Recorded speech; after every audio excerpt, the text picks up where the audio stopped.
ಈಗ ನೋಡಿ ನಿಮಗೆ 7.5 ಎಲ್ಲ ಬಂದರೆ ಏನಾಗುತ್ತೆ ಅಂತ ಹೇಳಿದರೆ 7.5 ವರ್ಷ ಕಷ್ಟ ಬರುತ್ತೆ ಆಯಿತಾ. ಶನಿ ನಿಮಗೆ ಕಷ್ಟ ಕೊಡ್ತಾರೆ, ಆಮೇಲೆ ಅದು ಸರಿಯಾಗುತ್ತೆ. ಆದರೆ ಈ ರಾಹು ಮತ್ತು ಕೇತುವಿನ ಕೆಟ್ಟ ಕಣ್ಣಿನ ದೃಷ್ಟಿ ನಿಮ್ಮ ಮೇಲೆ ಬಿದ್ದರೆ ಉಂಟಲ್ಲ, ನಿಮ್ಮ ಜೀವನ ಪರ್ಯಂತ ಕಷ್ಟ ಅನುಭವಿಸ್ಬೇಕಾಗತ್ತೆ. ಏನೇ ಮಾಡಿದರೂ ಮನೆಯಲ್ಲಿ ನೆಮ್ಮದಿ ಇರುವುದಿಲ್ಲ, ನಿಮ್ಮ ಜೀವನದಲ್ಲಿ ನೆಮ್ಮದಿ ಇರುವುದಿಲ್ಲ, ಆರೋಗ್ಯದ ಸಮಸ್ಯೆ ಬರುತ್ತೆ, ಸಾಲದ ಸಮಸ್ಯೆ ಜಾಸ್ತಿ ಆಗುತ್ತೆ. ಎಲ್ಲ ತೊಂದರೆಗಳನ್ನು ನಿಮ್ಮನ್ನು ಹುಡುಕಿಕೊಂಡು ರಾಹು ಮತ್ತು ಕೇತು ಕೊಡ್ತಾರೆ. ನಮಸ್ತೆ ಫ್ರೆಂಡ್ಸ್, ಇವತ್ತೊಂದು ಒಳ್ಳೆ ತಂತ್ರವನ್ನು ನಿಮಗೆ ಹೇಳಿಕೊಡ್ತೇನೆ. ಈ ತಂತ್ರವನ್ನು ಯಾರೆಲ್ಲ ಮಾಡಬಹುದು ಅಂತ ಹೇಳಿದರೆ, ಸಾಲದ ಸಮಸ್ಯೆ ಜಾಸ್ತಿ ಆದವರು ಮಾಡಬಹುದು. ಎರಡನೇದು, ನಿಮ್ಮ ಮನೆಯಲ್ಲಿ ದಾರಿದ್ರ್ಯ ಇದೆ, ಕಷ್ಟ ಪರಿಹಾರ ಆಗ್ತಾ ಇಲ್ಲ ಅನ್ನುವರು ಮಾಡಬಹುದು. ಮೂರನೇದಾಗಿ, ನಿಮ್ಗೆ ಯಾರಾದರೂ ವಾಮಾಚಾರ ಮಾಡಿದ್ದಾರೆ ಅಥವಾ ಕೆಟ್ಟ ಕಣ್ಣಿನ ದೃಷ್ಟಿ ಹಾಕಿದ್ದಾರೆ ಅನ್ನುವರು ಕೂಡ ಮಾಡಬಹುದು. ಎಷ್ಟು ಕಷ್ಟಪಟ್ಟು ದುಡಿದ್ರೂ ಕೂಡ ಹಣ ನಿಲ್ತಾ ಇಲ್ಲ ನಿಮ್ಮ ಕೈಯಲ್ಲಿ, ತುಂಬ ದುಡಿತೇವೆ ಆಯಿತಾ, ಆದರೆ ನಮಗೆ ತಿಂಗಳ ಕೊನೆಯಲ್ಲಿ ಹಣ ಇರುವುದೇ ಇಲ್ಲ ಅಂತ ಹೇಳುವವರು ಕೂಡ ಈ ಪ್ರಯೋಗವನ್ನು ಮಾಡ್ಬೋದು ಅಥವಾ ಈ ತಂತ್ರವನ್ನು ಮಾಡ್ಬೋದು. ಜೊತೆಗೆ ಬಾಣಂತಿಯರು, ಮಕ್ಕಳಿಗೆ ಮತ್ತೆ ಪ್ರೆಗ್ನೆಂಟ್ ಇರುವ ಹೆಣ್ಣು ಮಕ್ಕಳು ಕೂಡ ಈ ತಂತ್ರವನ್ನು ಬಳಸಬಹುದು. ಹೀಗೆ ಮಾಡಿದ್ರೆ ಏನಾಗುತ್ತೆ ಅಂತ ಹೇಳಿದ್ರೆ, ನಿಮ್ಮ ಎಲ್ಲ ಕೆಟ್ಟ ಕಣ್ಣಿನ ದೃಷ್ಟಿ ದೋಷಗಳೆಲ್ಲ ಹೋಗುತ್ತೆ. ನಿಮ್ಗೆ ಏನಾಗುತ್ತೆ ಅಂತ ಹೇಳಿದ್ರೆ, ನಿಮ್ಮ ದೇಹದಲ್ಲಿ ಪಾಸಿಟಿವ್ ಎನರ್ಜಿ ಬರಲಿಕ್ಕೆ ಸ್ಟಾರ್ಟ್ ಆಗುತ್ತೆ ಆಯ್ತಾ. ಮಹಾಲಕ್ಷ್ಮಿ ಕೂಡ ನೆಲೆಸ್ತಾಳೆ. ಯಾಕಂತ ಹೇಳಿದ್ರೆ, ಯಾರ ಕೆಟ್ಟ ಕಣ್ಣಿನ ದೃಷ್ಟಿ ಕೂಡ ನಿಮ್ಮ ಮೇಲೆ ಬೀಳ್ತಾ ಇಲ್ಲ, ಯಾರು ಕೂಡ ನಿಮ್ಗೆ ವಾಮಾಚಾರ ಮಾಡಿದ್ರು ಕೂಡ ನಿಮ್ಗೆ ತಾಕ್ತಾ ಇಲ್ಲ ಅನ್ನುವಾಗ ಉಂಟಲ್ಲ, ಏನಾಗುತ್ತೆ ಅಂತ ಹೇಳಿದ್ರೆ ಆಟೋಮ್ಯಾಟಿಕ್ ಆಗಿ ನಿಮ್ಮ ಸಂಪಾದನೆ ಕೂಡ ಜಾಸ್ತಿ ಆಗುತ್ತೆ. ನಿಮ್ಮ ಸಂಪಾದನೆ ನಿಮ್ಮ ಕೈಯಲ್ಲಿ ಉಳಿಯುವ ಹಾಗೆ ಆಗುತ್ತೆ. ಜಾಸ್ತಿ ಜನರು ಏನಾಗುತ್ತೆ ಅಂತ ಹೇಳಿದ್ರೆ, ಈ ಕೆಟ್ಟ ಕಣ್ಣಿನ ದೃಷ್ಟಿಯಿಂದನೇ ಉಂಟಲ್ಲ ಸಫರ್ ಮಾಡ್ತಾ ಇರೋದು. ಅಂದರೆ ನಿಮಗೆ ಗೊತ್ತೇ ಇರುವುದಿಲ್ಲ ಯಾಕೆ ಕಷ್ಟ ಬರ್ತಾ ಇದೆ ಅಂತ ಹೇಳ್ಕೊಂಡು. ನಿಮಗೆ ಒಂದು ಸ್ವಲ್ಪ ಹಣ ಬಂದು ಕೂಡಲೇ, ಅಥವಾ ನೀವು ಯಾವುದಾದ್ರೂ ವಸ್ತು ತಗೊಂಡು ಕೂಡಲೇ, ಅಥವಾ ಏನಾದರೂ ಮಾಡ್ತೇನೆ ಅಂತ ಹೇಳ್ಕೊಂಡು ಮುಂಚೆ ಯಾರ ಹತ್ರ ಆದರೂ ಹೇಳಿರ್ತೀರ. ಆವಾಗ ಏನಾಗುತ್ತೆ ಅಂತ ಹೇಳಿದರೆ, ನಿಮ್ಮ ಎದುರುಗಡೆ ಇರುವ ವ್ಯಕ್ತಿಯ ಮೇಲೆ ನಂಬಿಕೆಯಿಂದ ನೀವು ಹೇಳಿರ್ತೀರ, ನೋಡಿ ನಾನು ಇಂಥ ವಸ್ತು ತಗೊಂಡೆ ಅಥವಾ ಈ ಥರದ ವಸ್ತು ತಗೊಳ್ಬೇಕು ಅಂತ ಹೇಳ್ಕೊಂಡು ಎಣಿಸಿದ್ದೇನೆ ಅಂತ ಹೇಳ್ಕೊಂಡು ಹೇಳ್ತೀರಾ. ಆವಾಗ ಅವರು ಉಂಟಲ್ಲ ಮನಸ್ಸಿನಲ್ಲಿ ಒಂದು ಸಲ ಎಣಿಸ್ಕೊಂಡ್ರೆ ಸಾಕಾಗುತ್ತೆ ಆಯ್ತಾ. 1000 ಸಲ ನಾವು ದೇವರ ಹತ್ರ ಬೇಡುವಾಗ 1000 ಸಲ ಬೇಡಬೇಕು, ದೇವರೇ ನನಗೆ ಕೊಡು ಅಂತ. ಆದರೆ ಈ ಕೆಟ್ಟ ಕಣ್ಣಿನ ದೃಷ್ಟಿ ಹಾಕೋರು ಉಂಟಲ್ಲ, ಒಂದು ಸಲ ಅವರ ಮನಸ್ಸಿನಲ್ಲಿ ಕೂತ್ಕೊಂಡು ಆಗುದೇ ಬೇಡ ಇವ್ರದ್ದು ಕೆಲಸ ಅಂತ ಹೇಳ್ಕೊಂಡು ಎಣಿಸಿದ್ರೆ ಉಂಟಲ್ಲ, ಅಥವಾ ನೀವು ಒಳ್ಳೇದಾಗ್ತಾ ಇದ್ರೆ ಉಂಟಲ್ಲ, ಹಾಳಾಗಿ ಹೋಗ್ಲಿ ಅಂತ ಹೇಳ್ಕೊಂಡು ಒಂದು ಸಲ ಮನಸ್ಸಿನಲ್ಲಿ ಎಣಿಸಿದ್ರು ಕೂಡ ಉಂಟಲ್ಲ, ನಿಮ್ಗೆ ಅದು ಆಗುತ್ತೆ ಅಂತ ಹೇಳ್ಕೊಂಡು ಹೇಳ್ತಾರೆ. ಇಂತಹ ಎಲ್ಲ ಪ್ರಾಬ್ಲಮ್ಗಳಿಂದ ನೀವು ಸೇಫ್ ಆಗಬೇಕು ಅಂತ ಹೇಳ್ಕೊಂಡು ಆದರೆ, ಇವತ್ತು ನಾನು ಹೇಳುವ ತಂತ್ರವನ್ನು ಅಮಾವಾಸ್ಯೆ ದಿವಸ ಮಾಡಿ. ಅದನ್ನು ಬಿಟ್ಟರೆ, ಅಮಾವಾಸ್ಯೆ ಬಿಟ್ಟರೆ ಯಾವ ದಿವಸ ಮಾಡಬಹುದು ಅಂತ ಹೇಳಿದರೆ, ಶನಿವಾರ ಮತ್ತು ಮಂಗಳವಾರ ಮಾಡಬಹುದು. ನೀವು ಅಮಾವಾಸ್ಯೆ ದಿವಸ ಕೂಡ ಮಾಡಬಹುದು, ಅಥವಾ ಶನಿವಾರ ಮತ್ತು ಮಂಗಳವಾರ ದಿವಸ ಬೇಕಾದರೆ ಮಾಡ್ಬೋದು. ಅಂದರೆ ಅಮಾವಾಸ್ಯೆಗೆ ಮಾಡುವವರು ಶನಿವಾರ ಮಂಗಳವಾರ ಮಾಡಬಾರ್ದು ಆ ಥರ ಇಲ್ಲ, ನಿಮ್ಮ ಇಷ್ಟಕ್ಕೆ ಬಿಟ್ಟಿದೆ ಆಯ್ತಾ. ನಿಮಗೆ ಹೇಗೆ ಮಾಡ್ಲಿಕ್ಕೆ ಆಗ್ತದೆ ನೋಡಿ ಆ ರೀತಿ ಮಾಡ್ಬೋದು. ಮತ್ತು ಕೆಲವೊಂದು ಸಮಸ್ಯೆಗೆ ಏನಾಗುತ್ತೆ ಅಂತ ಹೇಳಿದರೆ, ಪ್ರತಿದಿನ ಇದನ್ನು ಮಾಡುವುದು ಒಳ್ಳೆಯದು ಅಂತ ಹೇಳ್ಕೊಂಡು ನಾನು ಹೇಳ್ತೇನೆ. ಈಗ ನೋಡಿ ನಿಮಗೆ 7.5 ಎಲ್ಲ ಬಂದರೆ ಏನಾಗುತ್ತೆ ಅಂತ ಹೇಳಿದರೆ 7.5 ವರ್ಷ ಕಷ್ಟ ಬರುತ್ತೆ ಆಯಿತಾ. ಶನಿ ನಿಮಗೆ ಕಷ್ಟ ಕೊಡ್ತಾರೆ, ಆಮೇಲೆ ಅದು ಸರಿಯಾಗುತ್ತೆ.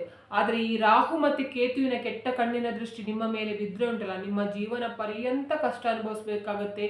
ಏನೇ ಮಾಡಿದರೂ ಮನೆಯಲ್ಲಿ ನೆಮ್ಮದಿ ಇರುವುದಿಲ್ಲ, ನಿಮ್ಮ ಜೀವನದಲ್ಲಿ ನೆಮ್ಮದಿ ಇರುವುದಿಲ್ಲ, ಆರೋಗ್ಯದ ಸಮಸ್ಯೆ ಬರುತ್ತೆ, ಸಾಲದ ಸಮಸ್ಯೆ ಜಾಸ್ತಿ ಆಗುತ್ತೆ. ಎಲ್ಲ ತೊಂದರೆಗಳನ್ನು ನಿಮ್ಮನ್ನು ಹುಡುಕಿಕೊಂಡು ರಾಹು ಮತ್ತು ಕೇತು ಕೊಡ್ತಾರೆ ಆಯಿತಾ. ಶನಿಯನ್ನಾದರೂ ನಾವು ಏನಾದರೂ ಮಾಡಿ ಒಲಿಸ್ಕೊಳ್ಬೋದು, ಆದರೆ ರಾಹು ಮತ್ತು ಕೇತುವನ್ನು ನಮಗೆ ಏನು ಮಾಡಲಿಕ್ಕೂ ಕೂಡ ಆಗುವುದಿಲ್ಲ. ಆದ್ದರಿಂದ ನಾನು ಇವತ್ತು ಹೇಳುವ ತಂತ್ರವನ್ನು ಮಾಡಿದರೆ ಏನಾಗುತ್ತೆ ಅಂತ ಹೇಳಿದರೆ, ನಿಮ್ಮ ಜಾತಕದಲ್ಲಿ ಉಂಟಲ್ಲ ರಾಹುವಿನ ದೋಷ ಇದೆ ಅಂತ ಹೇಳ್ಕೊಂಡಾದರೆ, ಇದನ್ನು ಪ್ರತಿಯೊಬ್ಬರು ನೀವು ಒಂದು ಸಲ ಜಾತಕ ತೆಗೆದು ನೋಡಿ, ರಾಹು ದೋಷ ಇದೆ ಅಂತ ಹೇಳ್ಕೊಂಡಾದರೆ ಇದನ್ನು ಪ್ರತಿದಿನ ಮಾಡುವುದು ಒಳ್ಳೆಯದು. ಇಲ್ಲ ಅಂತ ಆದವರು ಏನಂತ ಮಾಡ್ಬೋದು ಅಂತ ಹೇಳಿದ್ರೆ, ಮಂಗಳವಾರ ಮತ್ತು ಶನಿವಾರ ಮಾಡ್ಬೋದು. ಇಲ್ಲ ಅಂತ ಹೇಳಿದ್ರೆ ಅಮಾವಾಸ್ಯೆ ದಿವಸ ಮಾಡ್ಬೋದು. ಪ್ರತಿ ದಿವಸ ಮಾಡೋದು ಒಳ್ಳೆಯದು ಅಂತ ಹೇಳ್ಕೊಂಡೆ ನಾನು ಹೇಳ್ತೇನೆ. ಯಾಕಂತ ಹೇಳಿದ್ರೆ, ಕೆಲವರಿಗೆ ಗೊತ್ತೇ ಇರುವುದಿಲ್ಲ, ಕೆಲವರ ಹತ್ರ ಜಾತಕನೂ ಇರುವುದಿಲ್ಲ, ಕೆಲವರ ಹತ್ರ ಏನಾಗುತ್ತೆ ಅಂತ ಹೇಳಿದ್ರೆ ಜಾತಕ ಪ್ರತಿ ಸಲ ಹೋಗಿ ತೋರಿಸುವ ಅಭ್ಯಾಸ ಕೂಡ ಇರುವುದಿಲ್ಲ. ಜಾತಕ ಮಾಡಿರ್ತಾರೆ, ಅದೊಂದು ಮೂಲೆಯಲ್ಲಿ ಇರುತ್ತೆ, ಹಾಗೆ ಇರುತ್ತೆ. ಆದ್ರೂ ಕೂಡ ಮನೆಯಲ್ಲಿ ಉಂಟಲ್ಲ ತುಂಬಾ ಪ್ರಾಬ್ಲಮ್ ಬರ್ತಾ ಇರುತ್ತಲ್ಲ, ಅವರೆಲ್ಲ ಪ್ರತಿದಿನ ಮಾಡಿ ಅಂತ ಹೇಳ್ಕೊಂಡು ನಾನು ಹೇಳ್ತೇನೆ. ನೋಡಿ, ಈ ತಂತ್ರ ಮಾಡಲಿಕ್ಕೆ ನಿಮಗೆ ಮೇನ್ ಆಗಿ ಬೇಕಾದ ವಸ್ತು ಯಾವುದು ಅಂತ ಹೇಳಿದ್ರೆ ಬೆಳ್ಳುಳ್ಳಿ ಆಯ್ತಾ. ಈ ಬೆಳ್ಳುಳ್ಳಿ ಉಂಟಲ್ಲ, ಇದ್ರದ್ದು ಘಾಟು ಉಂಟಲ್ಲ, ಅಂದ್ರೆ ಘಮ ಉಂಟಲ್ಲ, ಅದು ರಾಹು ಮತ್ತು ಕೇತು ಸಹಿಸುವುದಿಲ್ಲ ಅಂತ ಹೇಳ್ಕೊಂಡು ಹೇಳ್ತಾರೆ. ನೀವು ಏನು ಮಾಡಿದ್ರೂ ಕೂಡ ನಿಮಗೆ ಪ್ರಾಬ್ಲಮ್ ಇಂದ ಹೊರಗಡೆ ಬರ್ತಾ ಇಲ್ಲ ಅಂತ ಹೇಳಿದ್ರೆ, ಮುಳ್ಳನ್ನು ಮುಳ್ಳಿನಿಂದನೇ ತೆಗಿಬೇಕು ಅಂತ ಹೇಳ್ಕೊಂಡು ಹೇಳ್ತಾರೆ ನೋಡಿ. ಅದೇ ರೀತಿ ಕಷ್ಟವನ್ನು ಕಷ್ಟದಿಂದನೇ ತೆಗಿಬೇಕು ಆಯ್ತಾ. ಇದನ್ನು ಏನು ಮಾಡಬೇಕು ಅಂತ ಹೇಳಿದ್ರೆ, ನೀವು ಪ್ರತಿದಿನ ಯೂಸ್ ಮಾಡುವವರಾಗಿದ್ರೆ, ಅಂದ್ರೆ ಶನಿವಾರ ಮತ್ತೆ ಮಂಗಳವಾರ ಅಲ್ಲ, ಅಮಾವಾಸ್ಯೆ ದಿವಸ ಅಲ್ಲ, ನಮಗೆ ಪ್ರತಿದಿನ ಇದು ಮಾಡಬೇಕು ಅನ್ನೋರಾದ್ರೆ, ಬೆಳ್ಳುಳ್ಳಿಯ ಒಂದು ತುಂಡನ್ನು ಆಯ್ತಾ, ಒಂದು ಪೀಸ್ ಆಯ್ತಾ, ಇಷ್ಟು ಫುಲ್ ಬೆಳ್ಳುಳ್ಳಿ ಬೇಕಂತ ಇಲ್ಲ. ಇದು ಯಾವ ರೀತಿಯೆಲ್ಲ ಮಾಡಬೇಕು ನೋಡಿ ತಂತ್ರ, ಅದನ್ನೆಲ್ಲ ನಾನು ಹೇಳಿಕೊಡ್ತೇನೆ. ಇವಾಗ ನೀವು ಪ್ರತಿದಿನ ಮಾಡುವವರು ಏನು ಮಾಡಬೇಕು ಅಂತ ಹೇಳಿದ್ರೆ, ಒಂದು ತುಂಡಲ್ಲ, ಈ ಥರ ಮಾಡುವಾಗ ನಿಮಗೆ ಎಸಳು ಸಿಗ್ತದೆ ನೋಡಿ. ಆ ಎಸಳನ್ನು ಏನು ಮಾಡಬೇಕು ಅಂತ ಹೇಳಿದರೆ ನೋಡಿ, ಈ ಥರದ್ದು ಎಸಳನ್ನು ನಿಮ್ಮ ಪರ್ಸ್ನಲ್ಲಿ ಇಟ್ಕೊಳ್ಬೇಕು ಆಯ್ತಾ. ಪ್ರತಿದಿನ ನೀವು ಮನೆಯಿಂದ ಹೊರಗಡೆ ಹೋಗ್ತೀರಾ ನೋಡಿ, ಹೋಗುವ ಸಮಯದಲ್ಲಿ ಇದನ್ನು ಪರ್ಸ್ನಲ್ಲಿ ಇಟ್ಕೊಳ್ಳಿ. ಅಥವಾ ನಿಮಗೆ ಪರ್ಸ್ ಇಟ್ಕೊಳ್ಳುವ ಅಭ್ಯಾಸ ಇಲ್ಲ ಅಂತ ಹೇಳಿದರೆ ಶರ್ಟ್ದು ಇದಿರುತ್ತಲ್ವಾ, ಅಂದರೆ ಪಾಕೆಟ್ ಇರುತ್ತಲ್ಲ, ಅಲ್ಲಿ ಇಟ್ಕೊಳ್ಳಿ ಆಯಿತಾ. ಹಿಂದ್ಗಡೆ ಪಾಕೆಟಲ್ಲಿ ಪ್ಯಾಂಟಲ್ಲೆಲ್ಲ ಇಟ್ಕೊಳ್ಳೋದು ಬೇಡ. ಆದಷ್ಟು ನೀವು ಇದ್ರ ಒಳಗಡೆನೆ ಶರ್ಟಲ್ಲಿ ಇಟ್ಕೊಳ್ಳಿ. ಇಲ್ಲ ಅಂತ ಹೇಳಿದರೆ ಪರ್ಸ್ನಲ್ಲಿ ಇಟ್ಕೊಂಡ್ರು ಕೂಡ ಪರವಾಗಿಲ್ಲ. ನೀವು ಪ್ರತಿದಿನ ಹೋಗುವಾಗ ಏನು ಮಾಡಬೇಕು ಅಂತ ಹೇಳಿದರೆ, ಹಾಕ್ಕೊಂಡು ಹೋಗ್ತಿರಲ್ವ ಇದನ್ನು, ಅದನ್ನು ಹಾಗೇ ಇಡಬೇಕು ಆಯಿತಾ. ಯಾವಾಗ ಏನಾಗುತ್ತೆ ಅಂತ ಹೇಳಿದರೆ, ನಿಮ್ಮನ್ನು 1000 ಜನ ಮೀಟ್ ಮಾಡ್ತಾರೆ. ಯಾರು ಬೇಕಾದರೂ ನಿಮ್ಮ ಹತ್ರ ಮಾತಾಡ್ಬೋದು, ಅಥವಾ ಯಾವುದೋ ಜನರದ್ದು ಪರಿಚಯ ಆಗ್ಬೋದು, ಏನು ಬೇಕಾದರೆ ಆಗ್ಬೋದು. ಆದರೆ ಯಾವುದು ಕೂಡ ಕೆಟ್ಟದಾಗದೇ ಇರುವ ಹಾಗೆ ಈ ಬೆಳ್ಳುಳ್ಳಿ ನಿಮಗೆ ರಕ್ಷಣೆ ಮಾಡುತ್ತೆ ಅಂತ ಹೇಳ್ಕೊಂಡು ಹೇಳ್ತಾರೆ. ಆದ್ದರಿಂದ ನೀವು ತಗೊಂಡು ಹೋಗುವಾಗ ಉಂಟಲ್ಲ, ಪಾಕೆಟಲ್ಲಿ ಹಾಕ್ಕೊಂಡು ಹೋಗಿ, ಮನೆಗೆ ಬರುವ ಸಮಯದಲ್ಲಿ ಇದನ್ನು ನೀವು ಮನೆಗೆ ಬರ್ತೀರಾ, ಒಳಗಡೆ ಬರ್ತೀರಾ ಅನ್ನುವಾಗ ಅಲ್ಲೇ ಹೊರಗಡೆ ಎಲ್ಲಾದರೂ ಕಸಕ್ಕೆ ಹಾಕಿ ಒಳಗಡೆ ಬನ್ನಿ. ಹೀಗೆ ಮಾಡಿ ಪ್ರತಿದಿನ ಈ ರೀತಿ ಮಾಡ್ತಾ ಇದ್ರೆ ಏನಾಗುತ್ತೆ ಅಂತ ಹೇಳಿದ್ರೆ, ನಿಮ್ಮದು ಹಣಕಾಸಿನ ಸಮಸ್ಯೆ ಇದ್ರೆ ಅಥವಾ ಸಾಲದ ಸಮಸ್ಯೆ ಇದ್ರೆ ಸರಿಯಾಗುತ್ತೆ ಅಂತ ಹೇಳ್ಕೊಂಡು ಹೇಳ್ತಾರೆ. ಅದೇ ರೀತಿಯಲ್ಲಿ ನಿಮ್ಮ ಮನೆಯಲ್ಲಿ ಬಾಣಂತಿ ಇದ್ದಾರೆ, ಚಿಕ್ಕ ಮಕ್ಕಳಿದ್ದಾರೆ, ಪ್ರೆಗ್ನೆಂಟ್ ಇದ್ದಾರೆ ಅಂತ ಹೇಳ್ಕೊಂಡಾದ್ರೆ ಅವರಿಗೂ ಕೂಡ ಹಾಗೆ ಆಯ್ತು. ತುಂಬ ಮಕ್ಕಳು ಹಠ ಮಾಡುವುದನ್ನು ನೀವು ನೋಡಿರಬಹುದು. ತುಂಬ ಹಠ ಮಾಡ್ತಾರೆ, ಇದು ಅಂದರೆ ಅಳ್ತಾ ಇರ್ತಾರೆ. ಯಾಕೆ ಅಳ್ತಾರೆ ಅಂತ ಹೇಳ್ಕೊಂಡು ಕೂಡ ಗೊತ್ತಿರುವುದಿಲ್ಲ.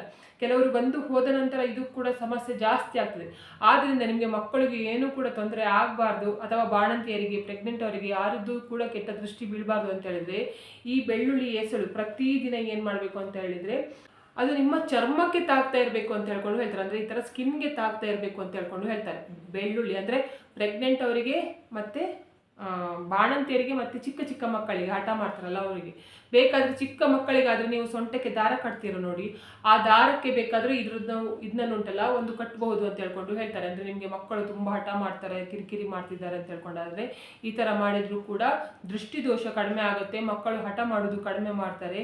ಪ್ರೆಗ್ನೆಂಟ್ ಅವರಿಗೆ ಮತ್ತು ಬಾಣಂತಿಯವರಿಗೂ ಕೂಡ ಹಾಗೆ ದೃಷ್ಟಿ ಆಗುತ್ತಲ್ಲ, ಅಂತಹ ಸಮಸ್ಯೆ ಎಲ್ಲ ಗುಣ ಆಗುತ್ತೆ, ಸರಿಯಾಗುತ್ತೆ ಅಂತ ಹೇಳ್ಕೊಂಡು ಹೇಳ್ತಾರೆ.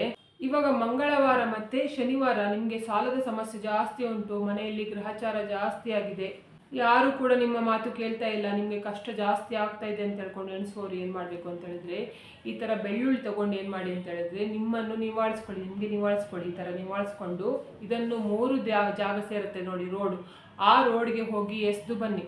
ಹೀಗೆ ಮಾಡಿದರೆ ಉಂಟಲ್ಲ, ಪ್ರತಿ ಮಂಗಳವಾರ ಮತ್ತು ಶನಿವಾರ ಮಾಡ್ತಾ ಬಂದರೆ ಏನಾಗುತ್ತೆ ಅಂತ ಹೇಳಿದ್ರೆ, ನಿಮಗೆ ಸಾಲದ ಸಮಸ್ಯೆ ಇದ್ರೆ ಉಂಟಲ್ಲ ಅದು ಕಡಿಮೆ ಆಗುತ್ತೆ ಅಂತ ಹೇಳ್ಕೊಂಡು ಹೇಳ್ತಾರೆ. ಮತ್ತು ರಾಹು ಮತ್ತು ಇದು ನಾನು ಆವಾಗನೇ ಹೇಳಿದೆ, ರಾಹುವಿನ ಕಾಟ ಯಾರಿಗೆ ಉಂಟು ನೋಡಿ, ಅವರಿಗೆ ಸಾಲ ಯಾವತ್ತೂ ಕೂಡ ತೀರುವುದೇ ಇಲ್ಲ. ಶನಿಯಿಂದಾದರೂ ನಾವು ತಪ್ಪಿಸ್ಕೊಳ್ಬೋದು, ಈ ರಾಹುವಿನಿಂದ ತಪ್ಪಿಸ್ಕೊಳ್ಳಿಕ್ಕೆ ಆಗುವುದೇ ಇಲ್ಲ. ಅವರು ನಮ್ಮನ್ನು ಉಂಟಲ್ಲ, ಕಬ್ಬು ಹಿಂಡಿ ಹೇಗೆ ನಮ್ಮನ್ನು ಹಿಪ್ಪೆ ಮಾಡ್ತದೆ ನೋಡಿ, ಅದೇ ರೀತಿ ಕಬ್ಬಿನ ಥರನೇ ನಮ್ಮನ್ನು ಹಿಂಡಿ ನಮ್ಮ ಜೀವನವನ್ನು ಹಾಳು ಮಾಡಲಿಕ್ಕೆ ಕಾಯ್ತಾ ಇರುತ್ತೆ ಆಯಿತಾ. ಆದ್ದರಿಂದ ಉಂಟಲ್ಲ, ನೀವು ರಾಹುವಿನ ಕಾಟದಿಂದ ತಪ್ಪಿಸ್ಕೊಳ್ಬೇಕಾದ್ರೂ ನಿಮ್ಮ ಮನೆಯ ಸಜ್ಜ ಅಂತ ಹೇಳ್ಕೊಂಡು ಹೇಳ್ತಾರೆ. ಅಂದರೆ ಟೆರಿಸ್ ಮೇಲೆ ಆಗಲಿ, ಅಥವಾ ನಿಮ್ಮ ಮನೆಯದು ಸಜ್ಜ ಇರುತ್ತೆ ನೋಡಿ, ಅಂದರೆ ಐಟಮ್ಸ್ಗಳನ್ನೆಲ್ಲ ಇಡಲಿಕ್ಕೆ, ಅದು ತುಂಬ ದಿವಸದಿಂದ ಹಾಗೇ ಇದೆ, ಅಲ್ಲೇ ಧೂಳು ಬಿಡ್ಕೊಂಡು ಬಿದ್ದಿದೆ ಅಂತ ಹೇಳ್ಕೊಂಡು, ಆದರೆ ಆದಷ್ಟು ಉಂಟಲ್ಲ ವಾರಕ್ಕೆ 1 ಸಲ ಆದರೂ ಆ ಸಜ್ಜವನ್ನು ಕ್ಲೀನ್ ಮಾಡ್ತಾ ಇರಿ, ಧೂಳು ತೆಗಿತಾ ಇರಿ. ಯಾಕೆ ಅಂತ ಹೇಳಿದರೆ, ಯಾರ ಮನೆಯ ಸಜ್ಜದಲ್ಲಿ ಉಂಟಲ್ಲ ಧೂಳು ಇರುತ್ತೆ, ಅಥವಾ ಆ ಸಜ್ಜ ಕ್ಲೀನ್ ಆಗಿರುವುದಿಲ್ಲ, ಅಥವಾ ನಿಮ್ಮ ಟೆರಿಸ್ ಮೇಲೆ ಬೇಡದಿದ್ದ ಐಟಮನ್ನೆಲ್ಲ ತುಂಬಿ ಇಟ್ಟಿದ್ದೀರಾ, ಅಥವಾ ಹಾಳು ಐಟಮ್ ಅಂದರೆ ನಿಮಗೆ ವೇಸ್ಟ್ ಐಟಮ್ಗಳನ್ನೆಲ್ಲ ಇಟ್ಟಿದ್ದೀರಾ ಅಂತ ಹೇಳ್ಕೊಂಡು ಇರ್ತದೆ ನೋಡಿ, ಅಂತ ಈ ರಾಹು ಉಂಟಲ್ಲ ಆ ಜಾಗದಲ್ಲೇ ಬಂದು ಕೂತ್ಕೊಂಡು ಇಡೀ ಮನೆಯವರನ್ನು ಬುಗುರಿ ಆಡಿಸ್ತಾರೆ ಅಂತ ಹೇಳ್ಕೊಂಡು ಹೇಳ್ತಾರೆ. ಆದ್ದರಿಂದ ನಿಮಗೆ ರಾಹುವಿನ ಸಮಸ್ಯೆಯಿಂದ ಹೊರಗಡೆ ಬರಬೇಕಂದ್ರೆ ಫಸ್ಟ್ ನೀವು ಸಜ್ಜವನ್ನೆಲ್ಲ ವಾರಕ್ಕೆ 1 ಸಲ ಆದರೂ ಧೂಳು ತೆಗೆದು ಕ್ಲೀನ್ ಮಾಡಿ ಇಟ್ಕೊಳ್ಳಿ. ಮತ್ತು ಆದಷ್ಟು ತುಂಬ ಪಾತ್ರೆಗಳನ್ನೆಲ್ಲ ಇಟ್ಕೊಳ್ಳಿಕ್ಕೆ ಹೋಗಬೇಡಿ, ನಿಮಗೆ ಕ್ಲೀನ್ ಮಾಡಲಿಕ್ಕೆ ಆಗೋದಿಲ್ಲ, ಕಷ್ಟ ಆಗುತ್ತೆ. ಮತ್ತು ಬೇಡದಿರುವ ಐಟಮ್ ಎಲ್ಲ ಇದ್ದರೆ ಉಂಟಲ್ಲ, ಗುಜರಿ ಐಟಮ್ಗಳೆಲ್ಲ ಇದ್ದರೆ ಅದನ್ನು ಫಸ್ಟು ತೆಗೆದು ಹೊರಗಡೆ ಹಾಕಿ ಆಯಿತಾ. ಅದನ್ನು ಬಿಟ್ಕೊಂಡು ಹಾಗೆ ಅದು ನಮ್ಮ ಅಜ್ಜನ ಕಾಲದ್ದು, ಅಜ್ಜಿ ಕಾಲದ್ದು, ಅಪ್ಪನ ಕಾಲದ್ದು, ನನಗೆ ಅದು ಮುಂದೆ ಕೆಲಸಕ್ಕೆ ಬರ್ತದಂತೆ ಹಾಗೆ ಇಟ್ಕೊಂಡ್ರೆ ನಿಮಗೆ ರಾಹು ಕೂಡ ಕೆಲಸ ಮಾಡ್ತಾ ಇರ್ತಾನೆ, ನಿಮ್ಮ ಸಾಲದ ಸಮಸ್ಯೆ ಕೂಡ ಜಾಸ್ತಿ ಆಗ್ತಾ ಇರ್ತದೆ. ಈ ದೃಷ್ಟಿ ತೆಗೆಯೋದು ಉಂಟಲ್ಲ, ನೀವು ಮಧ್ಯಾಹ್ನ ಅಂದರೆ ಮಧ್ಯಾಹ್ನ 12 ಗಂಟೆಯ ಸಮಯದಲ್ಲಿ ಬೇಕಾದರೆ ಮಾಡ್ಬೋದು. ನೀವು 1 ಎಸಳನ್ನ ತೆಗಿಬೇಕಂತ ಇಲ್ಲ ಆಯಿತಾ. ಒಂದು ಫುಲ್ ಬೆಳ್ಳುಳ್ಳಿ ತಗೊಳ್ಳಿ ನೋಡಿ, ಈ ಥರ ಫುಲ್ ಬೆಳ್ಳುಳ್ಳಿ ತಗೊಂಡು ಏನು ಮಾಡಬೇಕು ಅಂತ ಹೇಳಿದ್ರೆ, ನಿಮ್ಮ ತಲೆಗೆ ನಿವಾಳಿಸಿ 3 ಸಲ ನಿವಾಳಿಸಿ, ಆಮೇಲೆ ಫುಲ್ ಇಳೆ ತೆಗೆದು ಉಂಟಲ್ಲ, ಆಮೇಲೆ ನೀವು ಮನೆ ಎಲ್ಲರಿಗೂ ಬೇಕಾದರೆ ತೆಗಿಬೋದು ಆಯಿತಾ. ಅಂದರೆ ಒಂದೇ ಬೆಳ್ಳುಳ್ಳಿಯಿಂದ ಇಡೀ ಮನೆಯವರಿಗೆ ಕೂಡ ತೆಗಿಬೋದು. ಇಲ್ಲ ಅಂತ ಹೇಳಿದರೆ ನಮಗೆ ಇಡೀ ಮನೆಗೆ ತೆಗಿಬೇಕಂತ ಇಲ್ಲ, ನಮ್ಮ ಮನೆಯ ಮುಖ್ಯಸ್ಥರಂತ ಹೇಳಿದರೆ ನಮ್ಮ ಮನೆಯ ಯಜಮಾನರು, ಕೆಲಸ ಮಾಡುವವರು, ಅವರು ಸರಿ ಇದ್ದರೆ ನಮ್ಮ ಇಡೀ ಮನೆ ಸರಿ ಇರುತ್ತೆ ಅಂತ ಹೇಳ್ಕೊಂಡು ಮನಸ್ಸಲ್ಲಿ ಇರ್ತಾರೆ ನೋಡಿ, ಅಂಥವರು ನಿಮ್ಮ ಯಜಮಾನರಿಗೆ ಮಾತ್ರ ತೆಗಿಬೋದು ಆಯಿತಾ. ಹೀಗೆ ಮಾಡಿ ಇದನ್ನು ಹಾಕಿ ತಿರುಗಿ ಕೂಡ ನೋಡದೇ ಇರುವ ಹಾಗೆ ಸೀದಾ ಮನೆಗೆ ಬಂದು ಕಾಲನ್ನು ತೊಳೆದು ನಿಮ್ಮ ಮನೆ ಒಳಗಡೆ ಬನ್ನಿ. ಆವಾಗ ಏನಾಗುತ್ತೆ ಅಂತ ಹೇಳಿದರೆ, ಎಂತಹ ದೋಷ ಇದ್ರೂ ಕೂಡ ಹೋಗುತ್ತೆ ಅಂತ ಹೇಳ್ಕೊಂಡು ಹೇಳ್ತಾರೆ. ಇವಾಗ ಅಮಾವಾಸ್ಯೆ ದಿವಸ ಯಾವ ತಂತ್ರ ಮಾಡಬೇಕು ಅಂತ ಹೇಳಿದರೆ, ಅಮಾವಾಸ್ಯೆ ದಿವಸ ನೀವು ಯಾರು ಬೇಕಾದರೂ ಮಾಡ್ಬೋದು. ನಿಮ್ಮ ಮನೆಯಲ್ಲಿ ಸಮಸ್ಯೆ ಉಂಟು ಅಂತ ಹೇಳ್ಕೊಂಡಾದ್ರೆ ಆಯ್ತಾ, ಸಮಸ್ಯೆ ಒಂದು ಸಾಲದ ಸಮಸ್ಯೆ, ಹಣಕಾಸಿನ ಸಮಸ್ಯೆ ಅಂತ ಹೇಳ್ಕೊಂಡಲ್ಲ, ಯಾವ ಸಮಸ್ಯೆ ಇದ್ರೂ ಕೂಡ ಉಂಟಲ್ಲ, ನೀವು ಇದನ್ನು ಮಾಡ್ಬೋದು. ಏನಂತ ಹೇಳಿದ್ರೆ, ಒಂದು ಕೆಂಪು ದಾರವನ್ನು ತಗೊಳ್ಳಿ ಆಯ್ತಾ. ನಿಮಗೆ ಇದೇ ಥರದ ದಾರ ತಗೊಳ್ಬೇಕಂತ ಹೇಳ್ಕೊಂಡಿಲ್ಲ. ನೀವು ಬಟ್ಟೆ ಹೊಲಿಲಿಕ್ಕೆ ತಗೊಳ್ತೀರಿ ನೋಡಿ, ಆ ದಾರ ಆದರೂ ಕೂಡ ಪರವಾಗಿಲ್ಲ, ಕೆಂಪು ಬಣ್ಣದ್ದಾಗಿರಬೇಕು. ಆದಷ್ಟು ಸ್ವಲ್ಪ ದಪ್ಪ ಇರುವಂಥದ್ದೇ ದಾರ ತಗೊಳ್ಳಿ. ಯಾಕೆ ಅಂತ ಹೇಳ್ಕೊಂಡು ಕಾರಣ ಕೂಡ ಹೇಳ್ತೇನೆ. ತುಂಬ ಸಪೂರ ಇರುವ ದಾರ ಆದರೆ ಉಂಟಲ್ಲ, ನಿಮಗೆ ಅದು ಬೋಣಿಸ್ಲಿಕ್ಕೆ ಕಷ್ಟ ಆಗ್ತದೆ. ಆದ್ದರಿಂದ ಸ್ವಲ್ಪ ದಪ್ಪದ ದಾರವನ್ನೇ ತಗೊಳ್ಳಿ. ಆಮೇಲೆ ಏನು ಮಾಡಬೇಕು ಅಂತ ಹೇಳಿದ್ರೆ, ಈ ಬೆಳ್ಳುಳ್ಳಿಯನ್ನು ಉಂಟಲ್ಲ, ಅಮಾವಾಸ್ಯೆ ದಿವಸ ಮಧ್ಯಾಹ್ನ ಈ ಕೆಲಸ ಮಾಡಿ. ಬೆಳ್ಳುಳ್ಳಿಯನ್ನೆಲ್ಲ ಚಂದ ಮಾಡಿ ಬಿಡಿಸಿ, ಈ ಥರ ಬಿಡಿಸ್ಬೇಕು ಆಯ್ತಾ. ಈ ಥರ ಬಿಡಿಸಿ ಆದ ನಂತರ ಏನು ಮಾಡಬೇಕು ಅಂತ ಹೇಳಿದರೆ, ಟೂತ್ ಪಿಕ್ ಬರುತ್ತಲ್ಲ, ಅಂದರೆ ನಿಮಗೆ ಹಾಗೆ ಹೇಳಿದರೆ ಅರ್ಥ ಆಗೋದಿಲ್ಲ ಕೆಲವರಿಗೆ. ಗೋಬಿ ಮಂಚೂರಿ ತಿನ್ನುವ ಕಡ್ಡಿ ಸಿಗ್ತದೆ ನೋಡಿ, ಆ ಕಡ್ಡಿ. ನೀವು ಸೂಜಿಯನ್ನು ಯೂಸ್ ಮಾಡಲಿಕ್ಕಿಲ್ಲ, ಕಬ್ಬಿಣವನ್ನು ಯೂಸ್ ಮಾಡಲಿಕ್ಕಿಲ್ಲ ಆಯಿತಾ. ಟೂತ್ ಪಿಕ್ಕನ್ನೇ ಯೂಸ್ ಮಾಡಿ. ಇಲ್ಲ ಅಂತ ಹೇಳಿದರೆ ನಿಮಗೆ ಅಂದರೆ ಗೋಬಿ ಮಂಚೂರಿ ತಿನ್ನಲಿಕ್ಕೆ ಸಿಗ್ತದೆ ನೋಡಿ, ಆ ಕಡ್ಡಿ ಸಿಗಲಿಲ್ಲ ಅಂತ ಹೇಳ್ಕೊಂಡು ಆದರೆ ಉಂಟಲ್ಲ, ಬತ್ತಿದು ಕಡ್ಡಿ ಉಂಟಲ್ಲ, ಅದನ್ನು ಬೇಕಾದರೆ ಯೂಸ್ ಮಾಡ್ಬೋದು ಆಯಿತಾ. ಅದು ಏನು ಯಾಕೆ ಅಂತ ಹೇಳಿದರೆ, ಸುಮ್ಮನೆ ಹೋಲ್ ಮಾಡಲಿಕ್ಕೆ ಅಷ್ಟೇ ಆಯಿತಾ. ನಿಮಗೆ ಒಂದು ಬೆಳ್ಳುಳ್ಳಿ ಗಡ್ಡೆಯಲ್ಲಿ ಎಷ್ಟು ಉಂಟು ನೋಡಿ ದಳ, ಅಷ್ಟನ್ನು ಕೂಡ ಬಿಡಿಸಿ ಹೋಲ್ ಮಾಡಿ ಆದ ನಂತರ ಏನು ಮಾಡಿ ಅಂತ ಹೇಳಿದರೆ, ಈ ಥರದ್ದು ಕೆಂಪು ದಾರ ಉಂಟಲ್ಲ, ಆ ದಾರದಲ್ಲಿ ನೀವು ಹೂವು ಪೋಣಿಸ್ತೀರ ನೋಡಿ, ಅದೇ ರೀತಿಯಲ್ಲಿ ಬೆಳ್ಳುಳ್ಳಿಯನ್ನು ಪೋಣಿಸಬೇಕು. ಇವಾಗ ಸಿಪ್ಪೆ ಎಲ್ಲ ತೆಗೆಯುವ ಅಗತ್ಯ ಇಲ್ಲ. ಅದನ್ನು ಕೂಡ ಕೆಲವರು ಕೇಳ್ತಾರೆ, ಇದ್ರದ್ದು ಸಿಪ್ಪೆ ತೆಗಿಬೇಕಾ, ಹಾಗೆ ಇರ್ಬೇಕಾ ಅಂತ ಹೇಳ್ಕೊಂಡು. ಹಾಗೆ ಇರ್ಬೋದು ಆಯಿತಾ. ನೀವು ಇದನ್ನು ಬೇಕಾದರೆ ಬೆಳಿಗ್ಗೆ ಬೇಕಾದರೆ ಮಾಡಿ, ಮಧ್ಯಾಹ್ನ ಬೇಕಾದರೆ ಮಾಡಿ ಆಯಿತಾ. ಮಾಡಿ ಏನು ಮಾಡಬೇಕು ಅಂತ ಹೇಳಿದರೆ, ಈ ದಾರವನ್ನು ಪೋಣಿಸ್ತೀರ ನೋಡಿ, ಬೆಳ್ಳುಳ್ಳಿಯನ್ನು ಪೋಣಿಸಿದ ನಂತರ ನಿಮ್ಮ ಮನೆಯ ಮುಖ್ಯ ದ್ವಾರದಲ್ಲಿ ಒಳಗಡೆಯಿಂದ ಇಡಿ ಆಯಿತಾ. ಒಳಗಡೆಯಿಂದ ಮುಖ್ಯ ದ್ವಾರದ ಹತ್ರ ಇಡಬೇಕು. ನೀವು ಮೊಳಗೆ ಬೇಕಾದರೆ ಹಾಕಿ, ಅಥವಾ ನೀವು ಅಲವಿರೆಲ್ಲ ಹಾಕಿ ಇಟ್ಟಿದ್ದೀರ ನೋಡಿ, ಅದಕ್ಕೆ ಆದರೂ ಕೂಡ ಪರವಾಗಿಲ್ಲ. ಆವಾಗ ಏನಾಗುತ್ತೆ ಅಂತ ಹೇಳಿದರೆ, ದುಷ್ಟಶಕ್ತಿಗಳು ಕೆಲಸ ಮಾಡುವುದೇ ಅಮಾವಾಸ್ಯೆಯಲ್ಲಿ ಅಂತ ಹೇಳ್ಕೊಂಡು ಹೇಳ್ತಾರೆ ಆಯಿತಾ. ಅಮಾವಾಸ್ಯೆ ದಿನ ಇಡೀ ಅದು ಎನರ್ಜಿ ಉಂಟಲ್ಲ, ಕೆಟ್ಟ ಎನರ್ಜಿ ಎಲ್ಲ ಉಂಟಲ್ಲ, ಅದು ಎಳ್ಕೊಳ್ತದೆ ಆಯಿತಾ. ನಿಮಗೆ ಮ್ಯಾಗ್ನೆಟ್ ಹೇಗೆ ಕಬ್ಬಿಣವನ್ನು ಎಳ್ಕೊಳ್ತದೆ ನೋಡಿ, ಅದೇ ರೀತಿಯಲ್ಲಿ ಯಾವ ಕಷ್ಟ ಇದ್ರೂ ಕೂಡ, ಯಾವ ದರಿದ್ರೂ ಇದ್ರೂ ಕೂಡ, ಏನೇ ಇದ್ರೂ ಕೂಡ ಅದನ್ನೆಲ್ಲ ಈ ಬೆಳ್ಳುಳ್ಳಿ ಎಳ್ಕೊಳ್ತದೆ.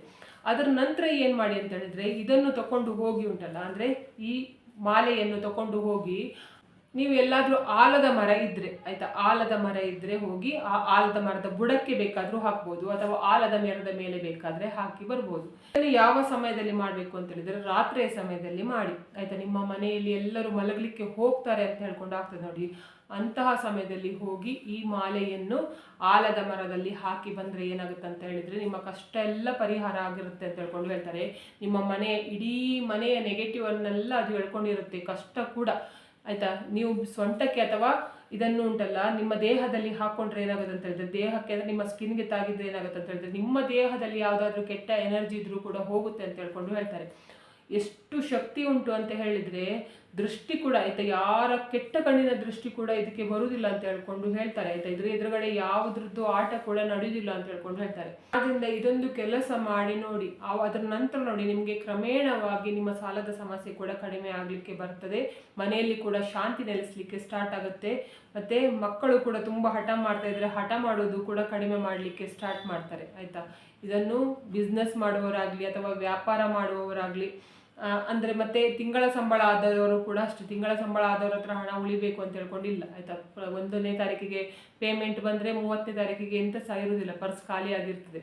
ಅಂಥವರು ಕೂಡ ಪರ್ಸ್ನಲ್ಲಿ ಇದನ್ನು ಇಟ್ಕೊಂಡ್ರೆ ಉಂಟಲ್ಲ, ಪ್ರತಿದಿನ ಇಟ್ಕೊಂಡು ಹೋಗಿ ಮನೆಗೆ ಬರುವಾಗ ಅದನ್ನು ಎಸೆದು ಬಂದೆ, ಮನೆಗೆ ಬರುವಾಗ ಹಿಡ್ಕೊಂಡು ಬರಬೇಡಿ. ಮತ್ತು ಪ್ರತಿದಿನ ಹೊಸದು ಬೆಳ್ಳುಳ್ಳಿಯ ದಳವನ್ನು ಹಿಡ್ಕೊಂಡು ಹೋದರೆ ಹಣದ ಸಮಸ್ಯೆ ಕೂಡ ಕಡಿಮೆ ಆಗುತ್ತೆ, ಹಣ ನಿಮ್ಮ ಕೈಯಲ್ಲಿ ಉಳಿಯುತ್ತೆ ಅಂತ ಹೇಳ್ಕೊಂಡು ಹೇಳ್ತಾರೆ ಬಗ್ಗೆ ಆಯಿತಾ. ನಾವು ಬೆಳ್ಳುಳ್ಳಿ ತಿನ್ನಲಿಕ್ಕೆ ಮಾತ್ರ ಯೂಸ್ ಮಾಡ್ತಿದ್ವಿ ಆಯಿತಾ, ಅದರಿಂದ ನಮಗೆ ಹೆಲ್ತ್ ಪ್ರಾಬ್ಲಮ್ ಬರೋದಿಲ್ಲ, ಹಾರ್ಟ್ ಪ್ರಾಬ್ಲಮ್ ಬರೋದಿಲ್ಲ ಅಂತ ಹೇಳ್ಕೊಂಡು ಆಯಿತಾ. ಬರೀ ಅದರದ್ದು ಮಾತ್ರ ಅಲ್ಲ ಆಯಿತಾ, ನಮಗೆ ದೇಹದ ಒಳಗಡೆ ಕೂಡ ಬೆಳ್ಳುಳ್ಳಿ ಒಳ್ಳೆಯ ಕೆಲಸ ಮಾಡ್ತದೆ, ಅಂದರೆ ರಕ್ಷಣೆ ಮಾಡುತ್ತೆ.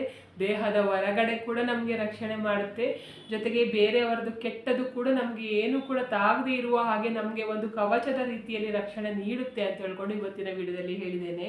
ಇವತ್ತಿನ ವಿಡಿಯೋ ನಿಮಗೆ ಇಷ್ಟ ಆದರೆ ಪ್ಲೀಸ್ ವಿಡಿಯೋಕ್ಕೆ ಲೈಕ್ ಮಾಡಿ, ಆದಷ್ಟು ಜೊತೆಗೆ ವಿಡಿಯೋನ ಶೇರ್ ಮಾಡಿ, ಕಮೆಂಟ್ ಮಾಡಿ, ನನ್ನ ಚಾನಲ್ಗೆ ಸಬ್ಸ್ಕ್ರೈಬ್ ಆಗಿ. ನನ್ನ ಚಾನಲ್ಗೆ ಸಬ್ಸ್ಕ್ರೈಬ್ ಆದರೆ ನಾವು ಒಂದು ಸಪೋರ್ಟ್ ಸಿಕ್ಕಿದ ಹಾಗೆ ಆಗ್ತದೆ. ಮತ್ತು ನಾನು ಹೀಗೆ ಒಳ್ಳೆ ವಿಡಿಯೋ ನಿಮ್ಮ ಜೊತೆಗೆ ಶೇರ್ ಮಾಡ್ತೇನೆ. ಇವತ್ತಿನ ವಿಡಿಯೋ ಯಾರೆಲ್ಲ ನೋಡಿದ್ದೀರಾ ಅಥವಾ ನೋಡಲಿಲ್ಲ, ಎಲ್ಲರಿಗೂ ಕೂಡ ಒಳ್ಳೆಯದಾಗಲಿ ಅಂತ ನಾನು ಕೂಡ ದೇವರಲ್ಲಿ ಬೇಡ್ಕೊಳ್ತಿದ್ದೇನೆ. ಎಲ್ಲರಿಗೂ ಒಳ್ಳೆಯದಾಗಲಿ.